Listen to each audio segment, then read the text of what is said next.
Hello everyone, I'm Carthu, and today we're discussing what if Goku wasn't a Saiyan.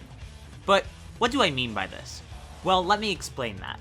If you look at the Dragon Ball anime or the localization of the manga, there is a split after the 23rd Tenkaichi Budoukai, the latter half of that split being called Dragon Ball Z.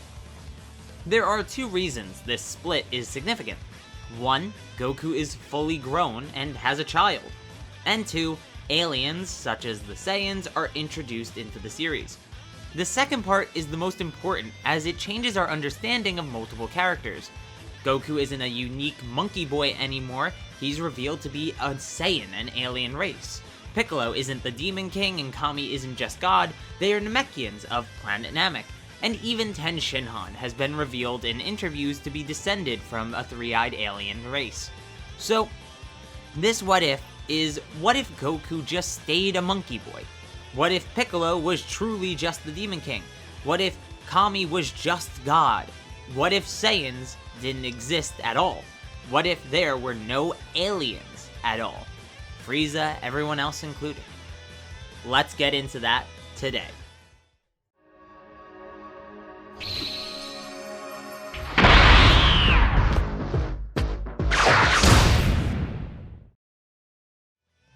Our story begins, obviously, at the beginning of Dragon Ball Z.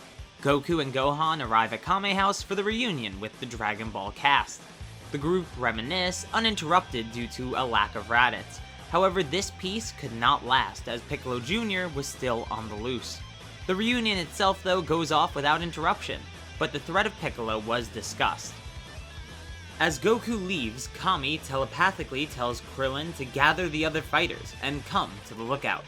Piccolo will make his move soon, and Kami wants to prepare for the event. Krillin finds Yamcha with the help of Bulma, and Tenshinhan is found in a secluded mountain range with Lunch. The two are together now. Sort of. Lunch, thinking that Tenshinhan is fleeing from her, says that she's keeping Chaozu as security, sort of a hostage situation. Tenshinhan begrudgingly agrees. On their way to Kami's lookout, Krillin asks Tenshinhan how he lives with her, and he says she's not that bad so long as no one bothers them. While the three make their way to the lookout, Kami informs Goku of Piccolo's intentions, and tells him to train to prepare. Goku says he's more than ready, and that he has Gohan who will help. With a lot of arguing with Chi-Chi, she agrees that martial arts is fine for Gohan so long as his studies come first. An extracurricular activity will look good on fancy school applications after all. So, training begins. Kami's mind is racing, feeling the imminent threat of his other half. How long would he wait to strike? A year? 2 years? Maybe a month. But time is limited, no matter what. Meanwhile, Piccolo trains in the wastelands. Without Gohan to calm his nature, he is just as evil as he used to be. Well, sort of. Piccolo understands that he can strike at any time. He has the element of surprise, and he's planning on using it.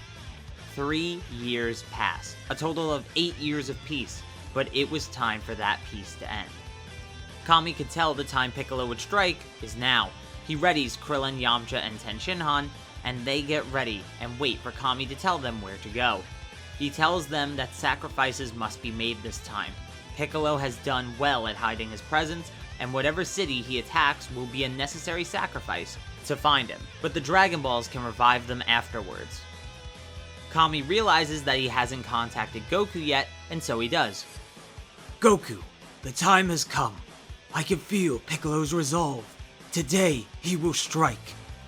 We wait to find out where, but until then, ready yourself.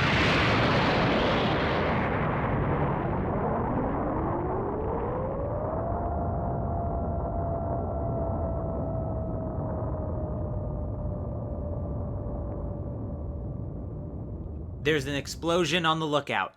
Piccolo isn't attacking cities, he's attacking the lookout directly.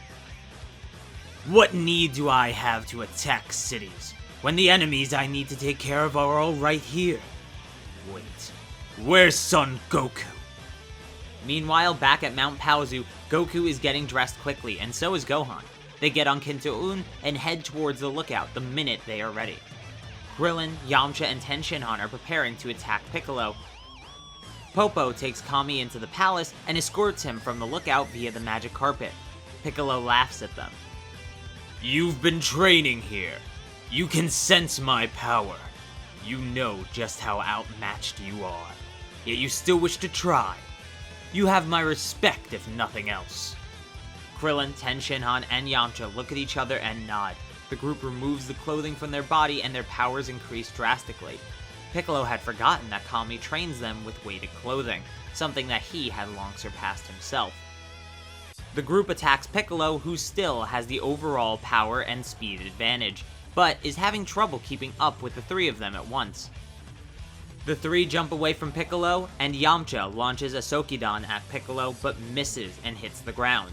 Before Piccolo can charge at Yamcha, he notices three more Tenshinhan surrounding him, and Krillin is launching a Kaku Sandan. That's the move he used on the Cybermen in the Saiyan arc. Krillin's attack launches up and fires back down at Piccolo as a single beam since there's only one target. Before he can dodge it though, 4 Kikohos are surrounding him at all sides, and below him the ground rumbles. The Sokidan comes back up, re-emerging from the ground. He has no chance of escape. Smoke fills what remains of the lookout, and the three begin to celebrate their tactic and victory. But then a sharp key spike grabs their attention. The smoke clears to reveal Piccolo charging his Chobaku Retsumaha, his omnidirectional attack that he used in the 23rd Tenkaichi Budoukai and also used once in Dragon Ball Super. Before they could run, he fires it off, destroying the palace and even more of the overall lookout. You know, if Kami had stayed, I wouldn't have been able to use that attack. Can't risk the old fool sacrificing himself to stop me. I'll give you 3 credit though. You've wounded me. But that's the end of the line. It's time to finish this. Before Piccolo can finish them though, he senses something.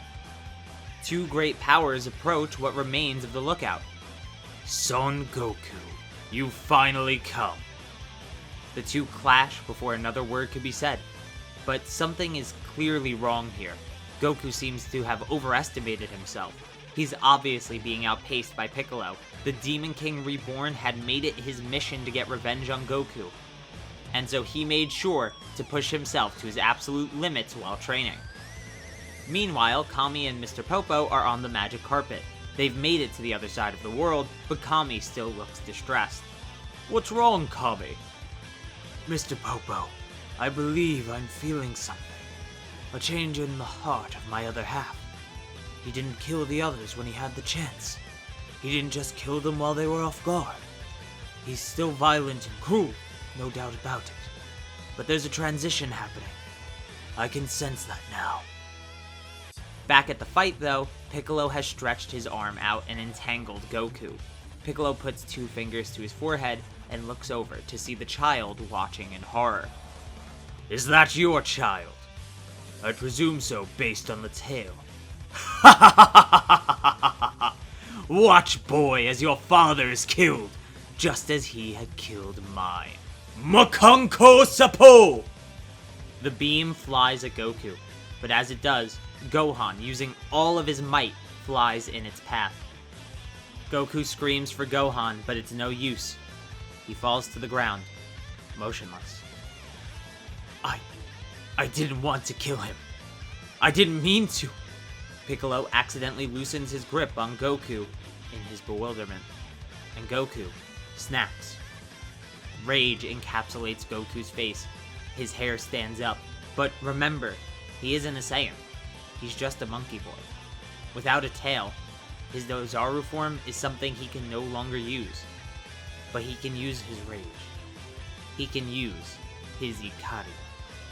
So, Goku, without realizing it, uses the power of the Ozaru form in a smaller body. Dragon Ball had shown us everything up to that point. Goku was always building towards using the Ozaru power without actually transforming. Look at all these panels on screen right now. And now, since there's no aliens, no Saiyans, this is where Dragon Ball was originally headed, so we're going to continue that plotline here, using something that was introduced into the main series, the Ikari form. He charges at Piccolo, But how will the battle end? You'll just have to wait to find out in part 2 of What If Goku Wasn't a Saiyan. Thanks for watching. Make sure to hit the like button, leave your opinions and counterpoints in the comments down below, and hit subscribe and the notification bell. That way you get to stay up to date on the channel and everything that goes on with it. If you're interested, please check out the merch store to support the channel in another way that gives you something in return. But till next time, peace!